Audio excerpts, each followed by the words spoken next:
et une bienvenue toute spéciale à la famille McNichol, Monsieur Laurent McNichol qui était là ici avec sa conjointe. Aujourd'hui, le 8 juin, d'abord il y a un mois que le canyon est réouvert pour la saison, mais effectivement c'est une nouvelle administration qui prend charge du canyon de Sainte-Anne suite à l'achat qui s'est concrétisé en mars dernier.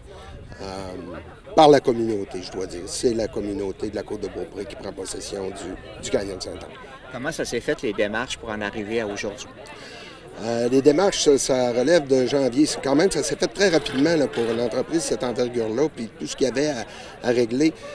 Ça a débuté en janvier 2018.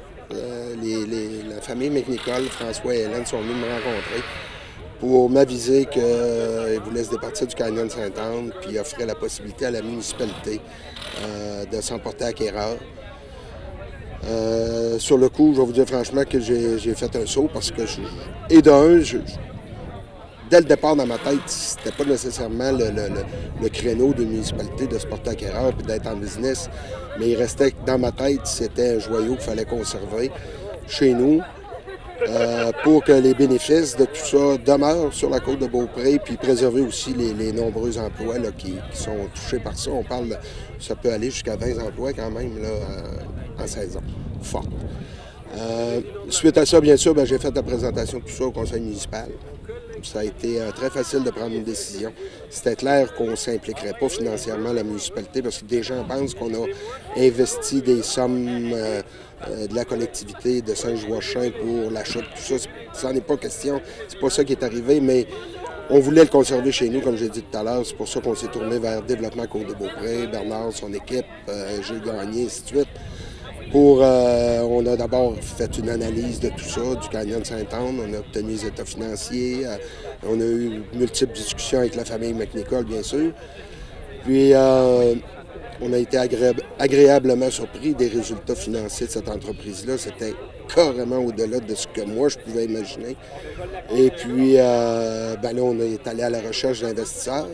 On a eu plusieurs investisseurs, donc des majeurs en ce qui a trait à Investissement Québec, à 1,8 million, le Fonds de développement régional de la Côte-de-Beaupré, de la MRC, 1,5 million. Il y a eu Desjardins qui est embarqué là-dedans, Filaction, ça fait que on a Desjardins, oui, je l'ai nommé, et suite à ça, on a bâclé, pas bâclé, je devrais pas dire, parce que bâcler, c'est faire ça rapidement, sans études, rien, mais on en est venu à une entente signée en mars 2019.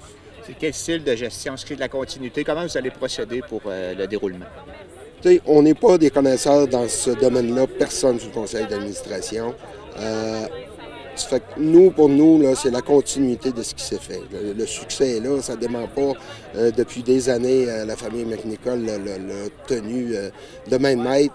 Les résultats financiers sont là. Ça fait que pourquoi essayer de chambouler une recette gagnante? On y va dans la continuité. C'est sûr qu'au fil des années, il y aura des améliorations, des choses, au même titre que les McNichol le faisaient dans le passé. Je pense à Air Canyon, exemple. Il y aura autre chose qui va s'ajouter au fil des années. Mais pour l'instant, on y va avec la continuité. On préserve nos arrières en gardant ce qui est là. Puis on est convaincu du succès du Canyon de Sainte-Anne.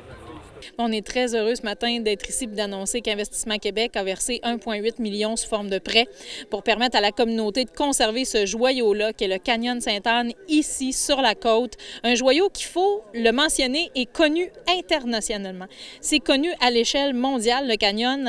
Quelqu'un me disait récemment qui est en marketing, en tourisme, qu'en Chine, c'est très, très connu. Donc, on est connu partout. Donc, c'est important pour Investissement Québec d'encourager la reprise en charge locale du site pour qu'on puisse conserver ce joyau-là.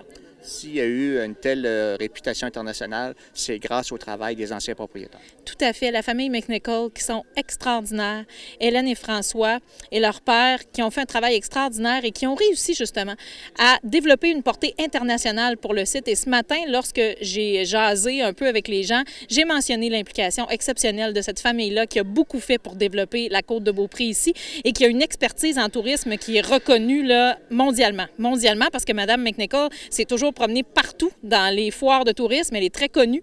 Donc, ils ont beaucoup donné et je les remercie encore une fois pour tout ce qu'ils ont fait. Madame Foster, merci. Merci. Alors, M. Paré, comment ça s'est traduit, l'implication de Développement Côte-de-Beaupré pour la sauvegarde du canyon Saint-Onge? Bien, en fait, nous, on a répondu à l'invitation à la fois de la municipalité et de la famille McNicol pour aider à mettre en place une bonne transaction pour assurer la continuité des opérations du site. Alors, notre rôle, essentiellement, ça a été de mettre en place une équipe qui a permis, avec fiscalistes, comptables, avocats, de bien ficeler tout ça, faire le travail pour la recherche des investisseurs aussi, et bien entendu, travailler avec les élus de la Côte-de-Beaupré pour trouver une façon de trouver les mises de fonds de départ nécessaires là, pour attacher tout ça. Donc, ça a été un travail, je dirais, de plus d'1 an au total pour accompagner la transaction. Aujourd'hui, on est vraiment fiers. C'est un travail d'équipe. Beaucoup de gens qui ont intervenu là-dedans, mais tout le monde qui a vraiment travaillé, beaucoup de professionnalisme. Et aujourd'hui, ça nous permet fièrement de pouvoir dire que la Côte-de-Beaupré, Saint-Joachim, est pleinement propriétaire du site Canyon Sainte-Anne et va travailler, toujours en appui avec la famille McNicol, à faire grandir ce site-là, préserver des emplois, garder l'attractivité de la région également.